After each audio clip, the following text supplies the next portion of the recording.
Hello, friends. I know that everyone is frantically getting ready for the distance learning thing to kick off on Monday, and so I thought I'd put together something that I think is a core element of Canvas that I think will be most useful for teachers. I meant to get this out earlier, but things have been really busy. So this screencast is going over the assignments, rubrics, and SpeedGrader functions within Canvas. So let's get to it. One of the first things you need to know about Canvas is there are usually several ways to do a thing. For the purposes of this video, I'll try to show you the most direct method, which is not always the fastest. So here we go. Here we've logged into our sample Canvas course. To the left you can see two strips of menus, a global Canvas menu and a course menu. The global menu helps you navigate your entire Canvas account, while the course menu allows you to navigate just within the course that you're editing. In the course menu, click on Assignments. Here you'll see every assignment you've made within your course. It will not include assignments you've made for other courses, although those could be imported. To create a new assignment, click the blue plus assignment button. This will take you to a blank assignment page ready for you to add stuff to.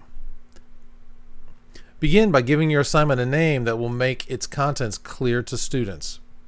Make sure that it's a unique name and that no two assignments within your course can have the same name. Next, in the Rich Content Editor, which is what this area is called, you can see these all throughout Canvas, add any of the things you'll need to present for the students to do the assignment. This might be just text directions, an image, audio or video, or a link to an internet resource. For more details on the features of the Rich Content Editor, see the video link in the description below. Now we have to configure the details of our assignment. Here you can type in how many points you want the entire assignment to be worth. In the Assignment Group menu, you select which category of grading this assignment will go into. Some common categories include assignments, homework, projects, tests, or quizzes. The assignment group selection is very important because if your Canvas is linked to another gradebook, like Skyward, there might be some variations in teacher gradebooks that make this an important choice. The bottom line is your choice of category must match exactly the category in your Skyward gradebook. If it doesn't, then the whole grade passback feature we're going to get into later will not work. Next, you can decide how you want your grades to be displayed to your students. The biggest decision to be made in this section might be deciding how your students will submit their assignments. What you choose depends upon what you want to collect from students. Text entry allows them to type their answers into a rich content editor right in Canvas, much like the one we use to write the assignment. So they're not going to upload anything to complete the assignment, just they will be writing or typing in the box. A website URL submission allows a student to submit a web address as their submission. This is useful if students are linking to a project or a site that they have created online. Media recordings allow students to record audio or video right from the Canvas assignment interface. When this option is checked, they'll have the option of using the built-in microphone or video camera on their computer or device to record their work, be it a vocal response to a question or a performance of some type. File uploads should be checked if you're expecting a student to upload a file showing their work. This might mean a Word or Google Doc, a picture, or an audio or video recording. The last options in this list are typically options unique to the district that you're in. For example, there might be an option to enable a plagiarism checker that your county might use to check student work. I'm uncertain whether or not this feature is working in Seminole County at this time. Group assignments and peer reviews are options that are attached to other features in Canvas, and I'll not address them in this video. The next thing in our options is the Sync to Skyward button. If you want to send these grades automatically to Skyward, you're going to click that button. So that later when we hit the Sync to Post button, this assignment will be included in that sync. What will happen in the sync is that a new assignment will be created by Skyward for the data that's coming in. So you don't create the assignment in Skyward and then transfer the scores. You do it right from eCampus and you send them straight over to Skyward. The next area is the assign area.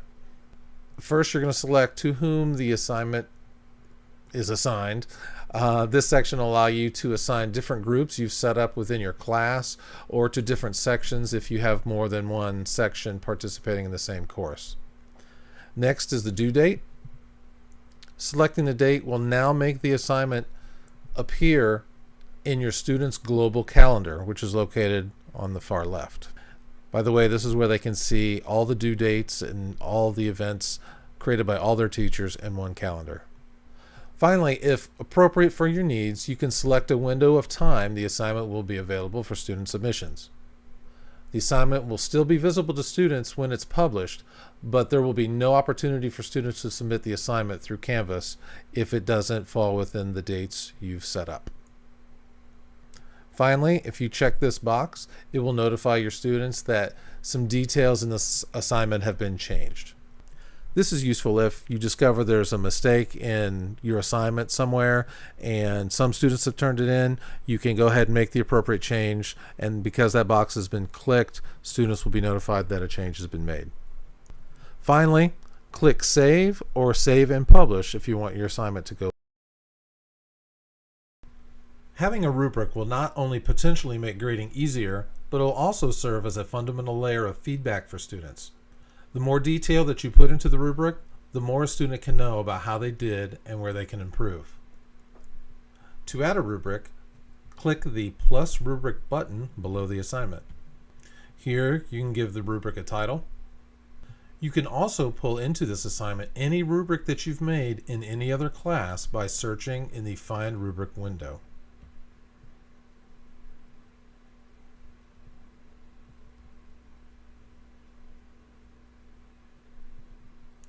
To edit any of the boxes in the rubric, click the pencil icon. Here, you can give your grading categories or criterion a short name and a more detailed description if you'd like. You can also add levels of scores by clicking on the blue plus button under the ratings heading. You can create as many criterion as you want. If you want to add a rubric that is very similar to the one you've already made, you can click the criterion under Duplicate that you'd like to copy. Once created, you can click on the pencil and make any changes. You will then have several options below the rubric. For the purposes of this tutorial, let's click Use this rubric for assignment grading, and this will allow you to use your rubric in the SpeedGrader. When you're done, click the Create Rubric button. Now, when students go to this assignment, they will have a blue Submit Assignment button on their page that will allow them to submit the assignment in one of the ways you've determined in this process.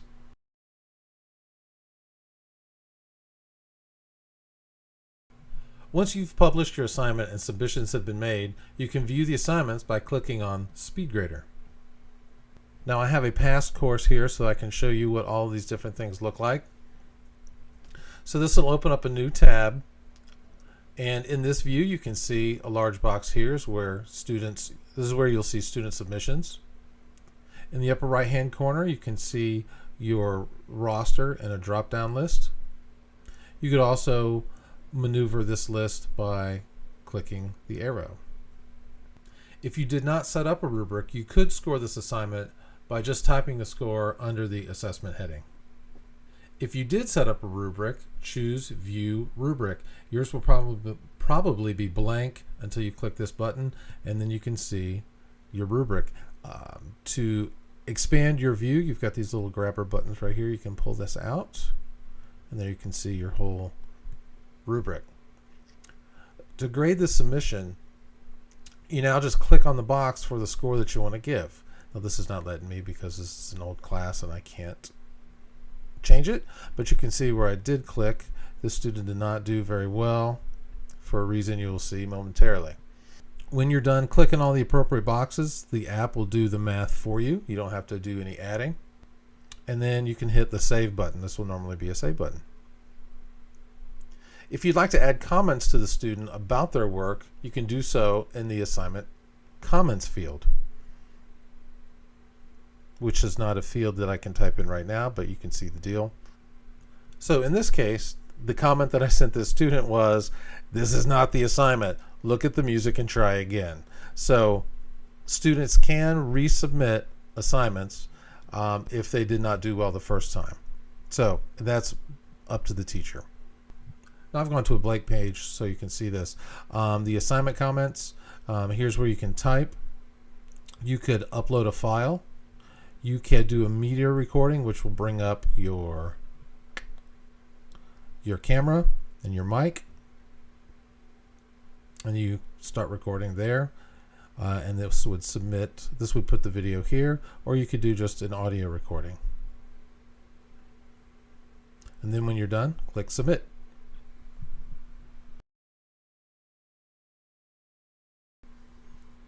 Okay, so now you've done grading your assignments and you're ready to send your scores to the Skyward gradebook.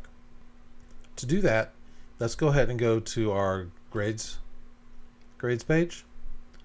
Here you can see all the grades you've assigned for all of your classes.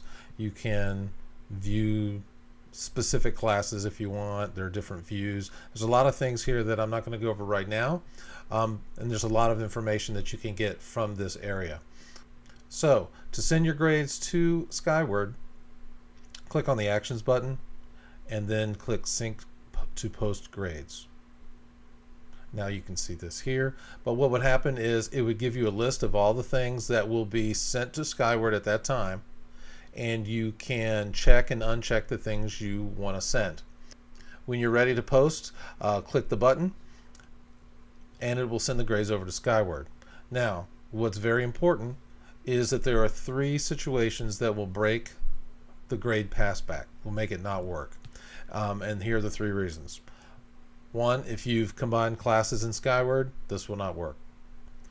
2, if your assignment group does not exactly match the appropriate grading category in Skyward, it will also not work.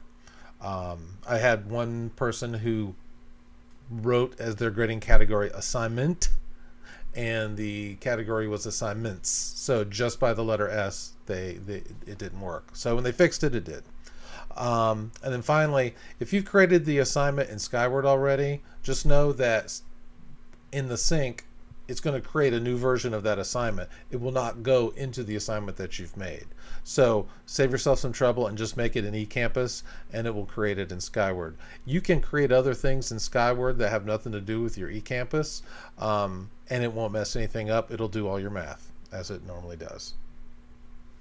So this has been an overview of how all these functions work in Canvas, and I think these are going to be kind of the most used things potentially as we become more experienced with distance learning. I really think these features are important to communicate to our kids, 1, how they are doing, but also 2, to make it clear on what we want them to do. So I hope you found this helpful. Good luck, and know that I'm always a phone call or an email away. Thank you so much.